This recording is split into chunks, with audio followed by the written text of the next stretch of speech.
Hey guys, today I wanted to take a moment to talk about my challenges that I faced in my recovery. If you want to just make sure you like and subscribe down at the bottom, and then if you have any questions or anything you want to talk about in the future, just leave it in the comments below. Um, for me, I would say probably one of the biggest challenges I faced in my recovery was making it a priority.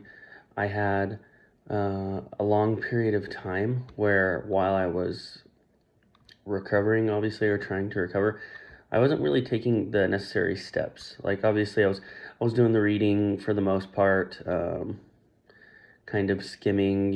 I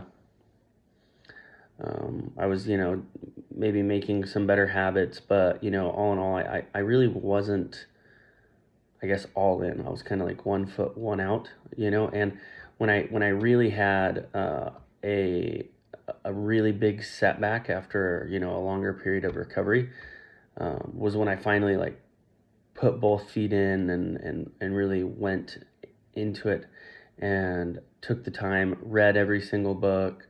I started, taking time to, do my disputing for my irrational beliefs, having lots of conversations with like Rob or, um, Nick and other people, and being more active in the Facebook group and taking the time to really learn the disorder. That's when I started to understand and really recover, and not even just necessarily, I would say, recovery. Like, I mean, it's more like I got my life back, because anytime I have anything really go on, I understand the process now because I'm educated. It before, because I did that, I really hindered my growth, and I hindered my lack of knowledge and education that would have really benefited me, that would have, in my opinion, really propelled me a lot quicker to be able to get the results that I wanted. So if you're one foot, one out, like if you're not making recovery a priority, it's just not going to happen, guys. Or if it does happen, it's going to be half-assed, and you're just going to have the same issue recur again. Um, next thing I would say for me, it was addiction. Alcohol was a big one. Pornography. I beginning when I just started in recovery, it was drugs, but probably alcohol was the biggest one. I um, would compulsively drink all the time, even if it wasn't necessarily to get rid of the emotions because I felt a certain way. It just became a compulsive habit. I just did all the time, and it helped me. Well, not help me. It gave me a lot of setbacks.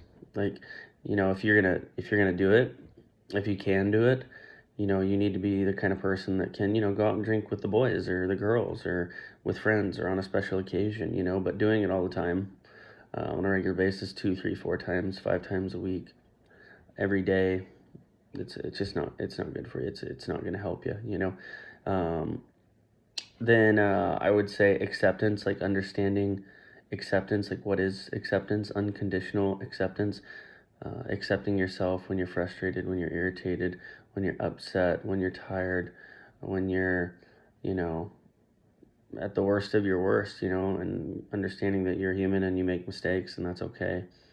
And um, accepting that you have OCD, I always, for a really long time, I was like, I wanted to get rid of this. I wanted to figure out a way to not feel this way. And it was like I was trying to find the magical cure, but there's no cure. It's not going to go away. You're always going to have it. And you need to be willing to accept that and realize you're going to have it forever. And to some extent, you will always have or experience OCD. To what extent is, depending on you. For some people, maybe it's a compulsive thought once a week. For some, maybe a compulsive thought every few months. For some, maybe you have compulsive anxiety, or you have anxiety for long periods until you finally reach that point. It's just going to take time to get to those different steps. And then, beyond my anger, I had a lot of, or sorry, my anxiety, I had a lot of anger. And, that was non-acceptance of others, and believing that others needed to feel the way I feel and understand me, you know, um, and that they should be nice and they should treat me well. And, Having those irrational beliefs really fueled a lot of intense emotions that made me have issues, and made me very uncomfortable for really long times. And I would say that it was a big one. Acceptance of others was a really, really big one. The next thing I would say would be avoidance. Avoiding anxiety, avoiding things that could cause anxiety, um, avoiding conversations, avoiding situations, anything that would make me uncomfortable. When I finally had the mindset that I wasn't going to avoid anything that made me uncomfortable, that I was just going to jump right in and go for it. And I've said this in another video. I'm not telling you to jump out of a plane because it makes you uncomfortable, because I'm not going to jump out of an airplane. I'm not going to do it either, just because I just don't want to. But I would say, go ask the girl out that would make you uncomfortable to ask out. Go, do that public speaking. Go have those uncomfortable conversations with people that you don't want to have. Because that's where growth is going to happen, right? Because once you have those uncomfortable situations happen, you push through it, things are going to get a lot better. You're going to feel a lot better over time, right? Next thing I would say is patience.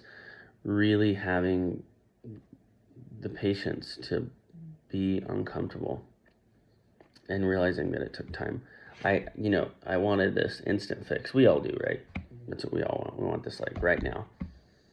And, you have to realize that that's not the way life is. 1 or 2 or 3 years is nothing. It's nothing. 4 years, 5 years, on the grand scheme of things, of being really uncomfortable for a long time, is nothing on the grand scheme of life. Nothing. Okay? Not wanting to wait and not having the patience and just trying to have an automatic quick fix. You have to be okay with feeling that way that you feel now forever. That's the way you got to be. And if you're not, you're setting yourself up for failure. The other thing was learning compulsions, all kinds of compulsions, and not doing them, like compulsively complaining how you feel, compulsively apologizing, compulsively trying to make other people happy by saying certain things to them. Those were probably the biggest ones for me. Just really compulsively complaining all the time. It does nothing. I never really experienced a ton of physical compulsions besides like early on. I was doing affirmations. I was doing like prayers from the Bhagavad Gita, because I studied yoga. I would do counting, not compulsively exercising, stuff like that. And you just gotta see what your compulsions are, physical and mental, and just don't do them. Who cares? Like, be uncomfortable. Be willing to be uncomfortable. Okay, because those are the biggest things. And reassurance. Reassurance was a really, really big one that I didn't really realize. When you're uncomfortable, you gotta stop talking to people. You gotta stop reaching out. Take that. You want to take that time that you're meant to talk to your person, your expert, your friend, your whoever it is that's helping you with recovery, and you want to talk to them, and people who are knowledgeable, not everybody and anybody all the time. And just making sure that you're not trying to reach out for research because you're uncomfortable and you want someone to tell you that you're okay. It's a drug. It's never going to be enough. It's going to only get worse. And then I would say, last but not least, my view on anxiety.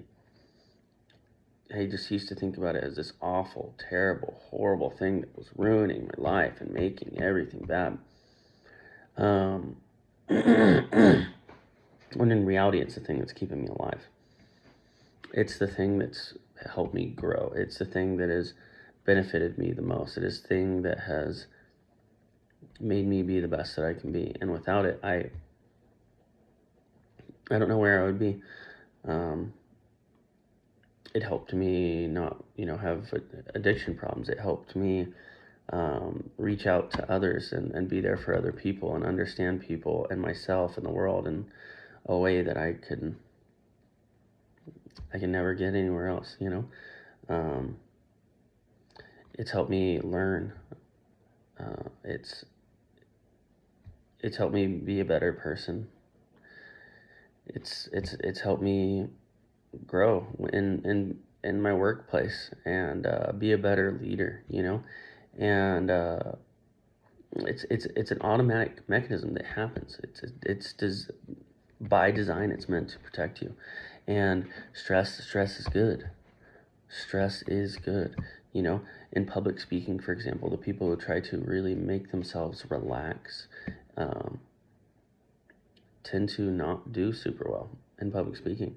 They look bored or boring and not enthusiastic. People that are a little anxious, a little uncomfortable, they channel it. Instead of anxiety, excitement, right? They are excited and they present in a way that people are like, holy moly, that guy did an amazing job. And, so it's good. It's good to be anxious. It's good to be anxious. Um, and every time it happens, you can use that anxiety as a lesson. Use it as a lesson. It's a learning experience. It's a learning experience. It's a chance for growth. That's what's so amazing about it.